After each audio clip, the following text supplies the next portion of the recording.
உள்ளவா உள்ளதா மச்சா ரூட்டி தூடுறேன். போன அவனி அவள மயக்கோந்தாவனி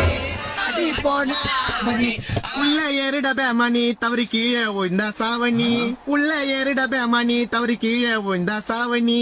அம்மா அப்பாண்ட டாட்டாவை காட்டி ஃபுட்பால் அடிக்கிறேன். நீ எத்தனை வாட்டி தவறி விழுந்தனா இருக்காது போட்டி சொல்றத கேளுடா. கண்டக்டர் சொல்றேன்டா எத்தனை வாட்டி உள்ள ஏறிடா. கம்மு நாட்டி ஏறலனா எமனுக்கு உங்களை பிடிக்கும்டா. படியில தொங்கின்னு பாடின வந்தா நாளைக்கு நீ பாடல தான் போவ. கீழே விழுந்து செத்தா நான் தாண்டா எடுக்கணும் உங்க சாவ. சொல்றத கேள்றா படிக்கிறது ஸ்கூல்ரா. உள்ள ஏறி வாங்கடா. உள்ள ஏறிட பேமணி தவறி கீழே விழுந்தா சாவணி. யோ கண்டக்டர் நான் அபசகுணமா பாடுறா. அபசகுணமா ஆக கூடாதுன்னு அபசகுணமா பாடுறா. அந்த வாய ஏறிண்ட உள்ள ஒன்னாவது படிக்க மூஞ்சி மாதிரி போய். யோ முடியாதுன்னு பண்ணுவ. ஸ்டூடெண்ட்ஸ் நாங்கெல்லாம் ஃபயர்ல இருக்கோம். கீழே வந்தீங்கன்னா டயர்ல தானே இருப்பீங்க.